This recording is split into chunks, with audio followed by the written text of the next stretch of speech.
Now I'm ready to reading a story. Are you ready to listen? Oh, I hope you are and all are ready to listen a story. Today's topic I think to learn as our different topic of the story. Hmm, which story I read? Okay, I think today's topic is love in action is so short and I'm active and I'm ready to read a long story. So why today I use short story when I am bored in a day. Then okay, today story topic is Veronica's babies. Okay, Loretta Girzat Liz say something. If someone listens or stretches are out of band or whisper a kind word of encouragement or attempt to understand a lonely person, extraordinary things begin to happen. This is written by Loretta Girzatiz. Girzat Liz. When I was in third grade, Mr. Margaret M. Sinel was my teacher. She was young, vibrant, and very pretty. She taught me and all the other impressionable boys and girls in her class the basics. Even those kids who were perpetually impaired or had serious disabilities miraculously learned to. Okay, sorry, I am so slow. So I think to read speed, which helps to talk in English in better language. Uh, it helps to my what things I confused. Just anyhow I am anyhow anyway. Forget that. I'm ready to. Are you ready to listen? Some story. This story. I really. I really. I really I can't read speed, so I am practicing by use. So I read speed.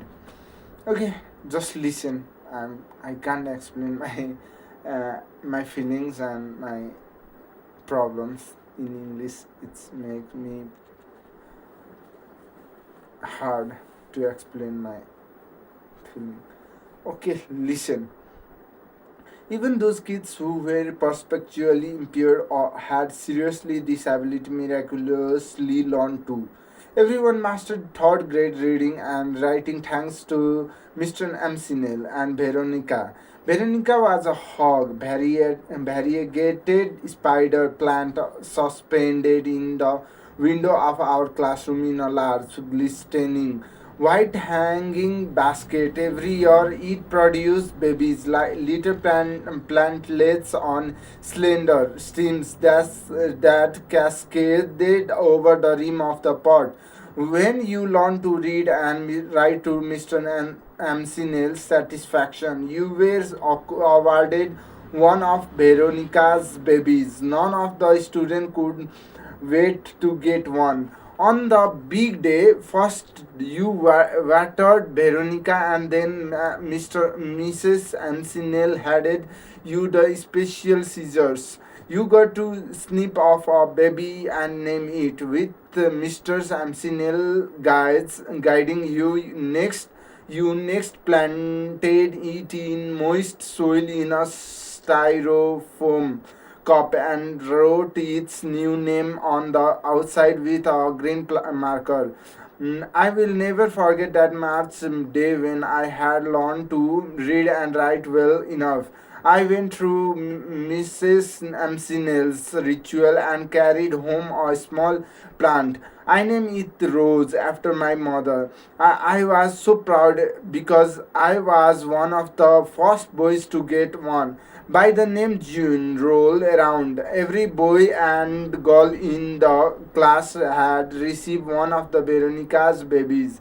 Even Billy Acker, who was madly retarded and struggled the hardest of all of us, did well enough to get one. Mm. Over the summer, we all had to promise to write Mrs. Amsinel or later and let her know how Veronica's baby was doing. She advised us to use a dictionary to help with difficult spellings.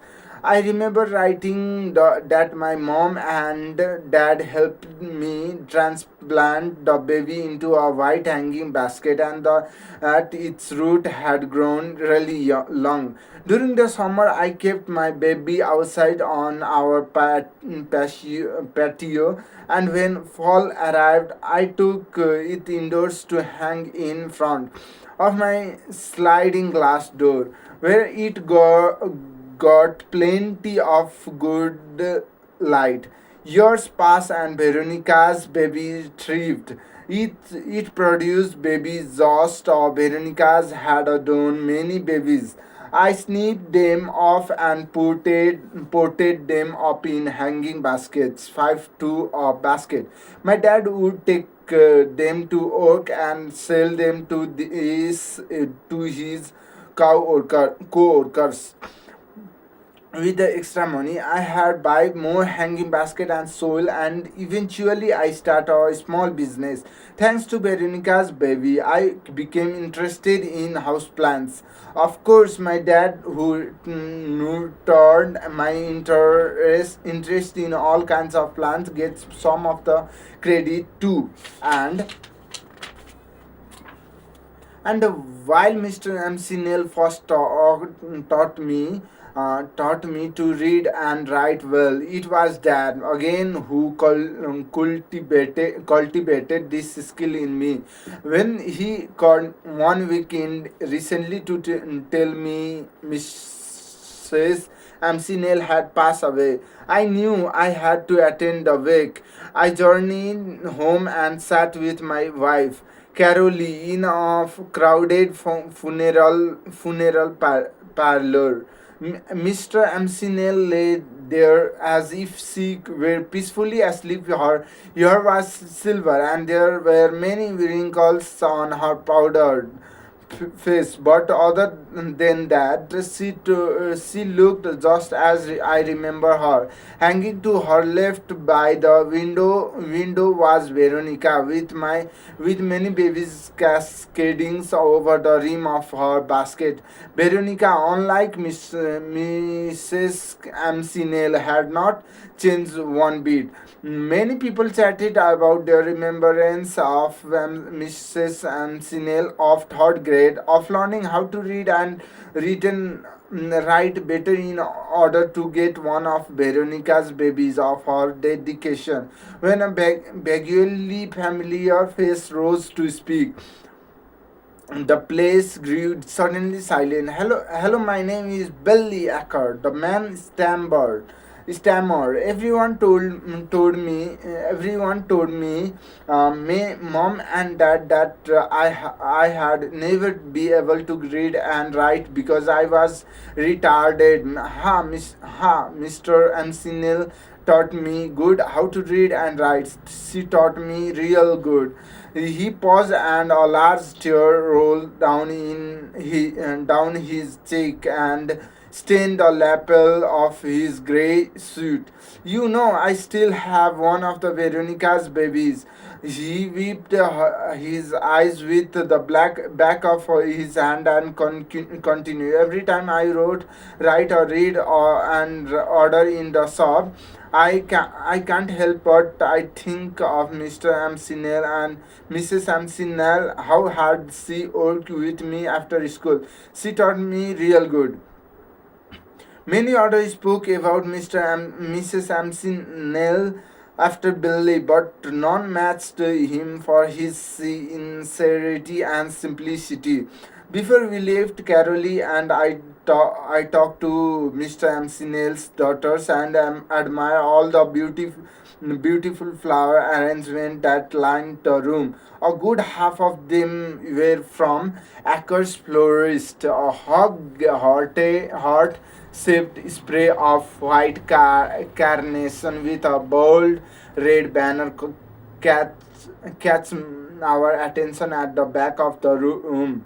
Written in big black letters, it said, if you can't read this, thank our teacher.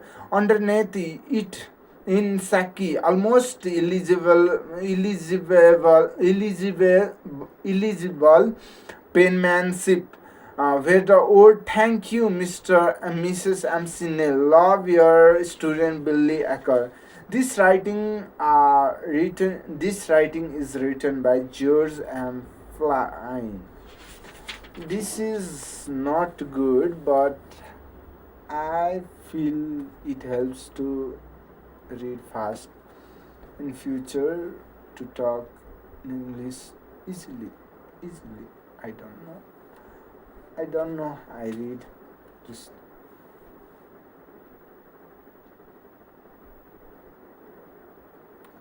okay. Thank you. Thank you. Today I am doing something. I'm going to do something.